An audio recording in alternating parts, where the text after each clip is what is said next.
that Fiona Broome herself believes is the parallel universe theory.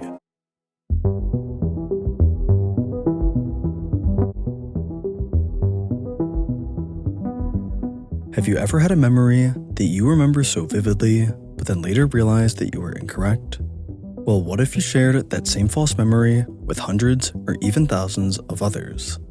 Others who remember it the same way you do. For example, the logo for the popular cartoon series Looney Tunes is remembered by many as being spelled like this when it's actually spelled like this. Or our beloved Pokemon Pikachu that thousands of people remember as having a black tip at the end of his tail when he never really has. Or maybe even the mascot behind one of the largest board games, Monopoly. While many people remember the Monopoly man as having a monocle, he never actually had one. These are all examples of the Mandela effect, a strange phenomenon where a substantial number of people share a false memory.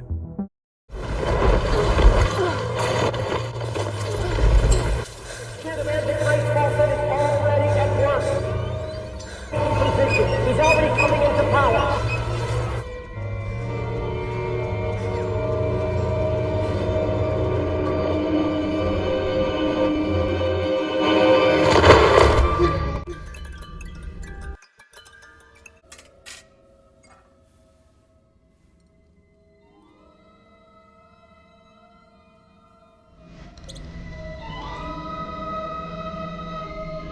It's only a dream.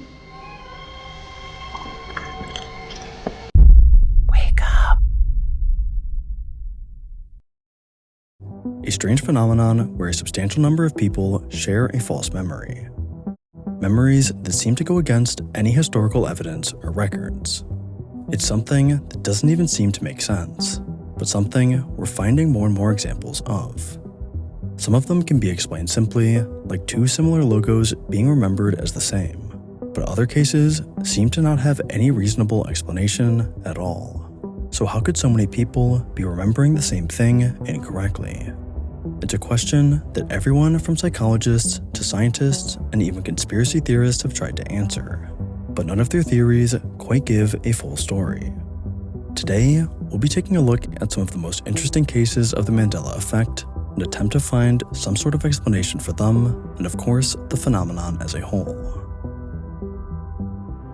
To give a little background, the phenomenon itself got its name from former South African leader Nelson Mandela, who happened to be the subject of the first case.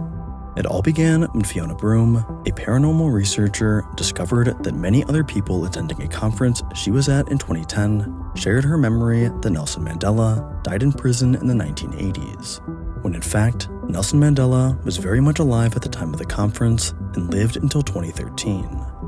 Like Broome, many others shared the same false memory and even remembered seeing news coverage about Mandela's death. But the memories of false events didn't end there, as shortly after, many realized there were many more cases. The phenomenon expanded rapidly through subreddits and articles, with subjects ranging from film quotes to the spelling of popular books.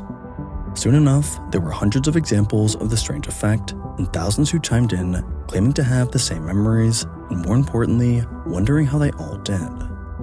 Numerous theories have come out over the years trying to answer this question, ranging from alternate realities and parallel universes to collective false memories. But we'll get into those a bit later, as we first need to take a closer look at some examples. You see, many of even the most popular Mandela effect cases can actually be explained pretty simply. For example, the famous Mandela effect revolving around the magic mirror scene in Disney's Snow White film. While a significant number of people recall the line as "Mirror, mirror on the wall, who is the fairest of them all?" the actual quote in the movie is "Magic mirror on the wall, who is the fairest of them all?" While at first this might seem like a genuine mystery, as so many people remember the line incorrectly, there's a reason behind it. You see, the original Snow White fairy tale actually did use the line "mirror, mirror," and the mix-up was likely from people remembering that. Or another case around the spelling of the Berenstain Bears book series, where many people remember the ending of Berenstain being spelled S-T-E-I-N instead of how it's actually spelled S-T-A-I-N.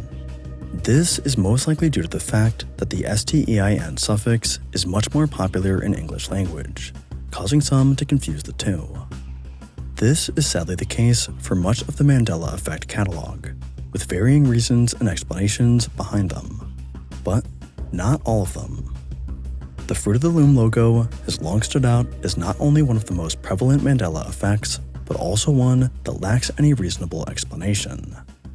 You see, this logo isn't the actual logo for Fruit of the Loom.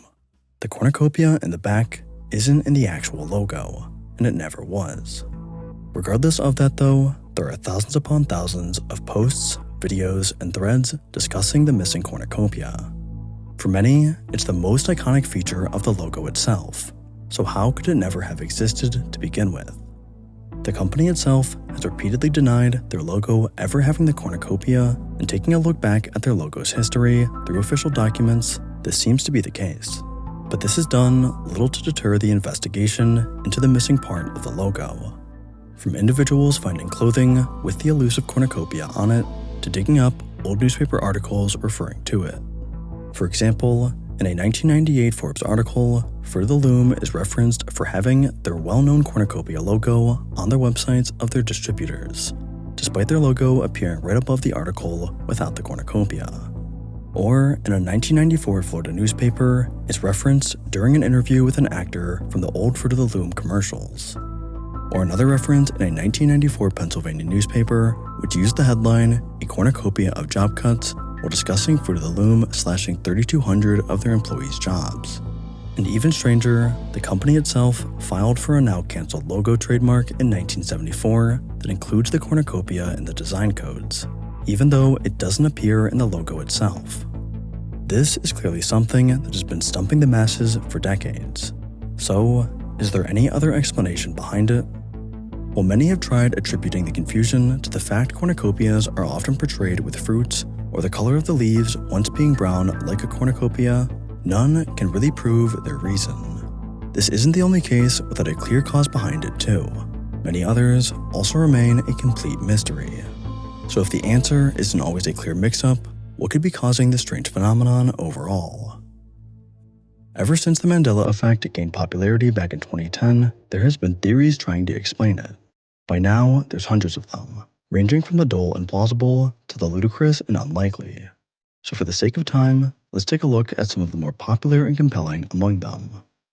By far, the most popular theory, and one that Fiona Broome herself believes, is the parallel universe theory. As the name implies, the theory suggests that the Mandela effect occurs when our universe interacts with an alternate one, essentially saying that these false memories we have aren't actually false, but real memories from another universe that somehow got mixed up with ours. For example, the memories many have of the Monopoly man wearing a monocle come from a universe where he actually does have one. While this theory does seem far-fetched, there is at least some mathematical support for infinite universes, with some physicists believing in string theory. Even with that though, while mathematical models do support string theory, and there's no current way to disprove the existence of other universes, there's also no way to confirm them. Moreover, even if they do exist, the notion that they might interact in subtle ways suggested by the Mandela effect lacks scientific grounding. Ultimately, while this theory captivates our imagination about parallel universes, it doesn't seem like the most possible explanation. A more realistic, but still popular theory is that the Mandela effect is simply a case of false memories. Although our memories are often described as libraries filled with books of our past that we can look through, the reality is actually quite different. As neuropsychologist Dr. Bonner Jackson explains, our memories are not a carbon copy of reality. Memory is influenced by different biases, perceptions, preconceptions, and expectations. What this means is that there are several factors that go into making up our memories, and that even if two people were to witness the same event, their memories of it could be very different. Moreover, even if the two ended up with the same memories from the event, they could change over time. It's actually even possible for humans to create a completely false memory of an event that never happened. The leading questions or misinformation show just how malleable and faulty our memories can be. When you apply this type of thinking back to the Mandela effect, it's clear to see how one could possibly be mixing up memories or even combining them. For example, Curious George has become a famous Mandela effect due to many people remembering him distinctly for having a tail when he never has. Some even say they have a specific memory of him hanging from his tail.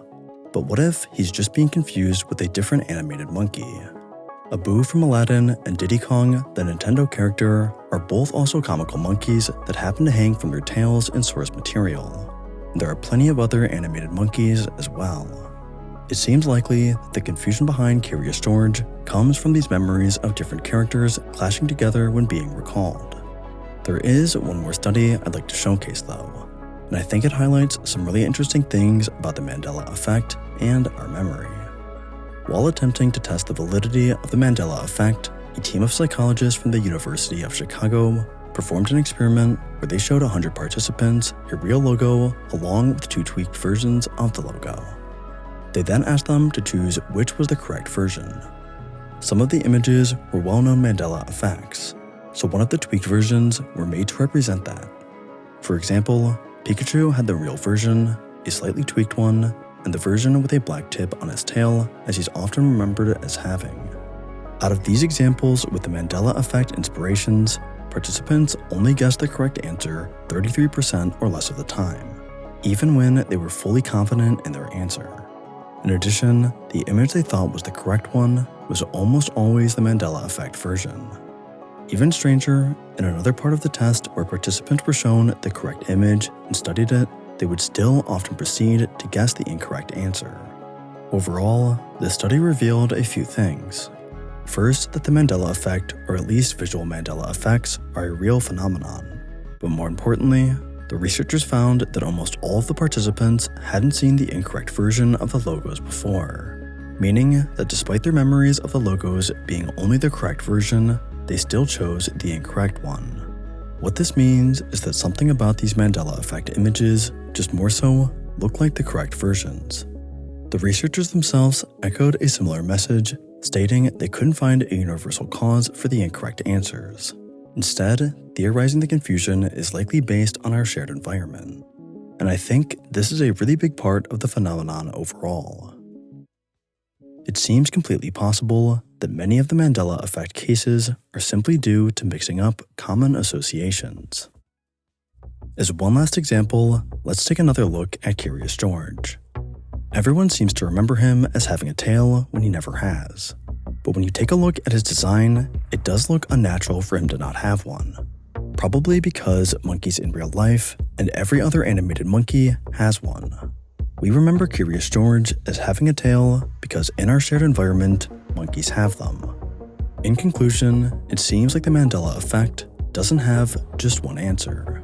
Sometimes it's because the quote was said a different way originally, sometimes it's due to mixing up similar images, and sometimes we just can't tell.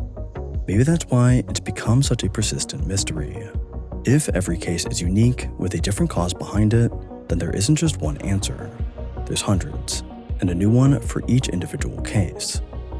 This almost seems to be a never-ending cycle, a new Mandela effect and a new answer for each one. So whether an individual Mandela effect is due to the malleability of our memories, the influence of our shared environment, or perhaps even alternate realities, the Mandela effect as a whole continues to raise more questions than answers. This has been a Cincinnati production. Thanks for watching. If you'd like to support the channel, links are in the description.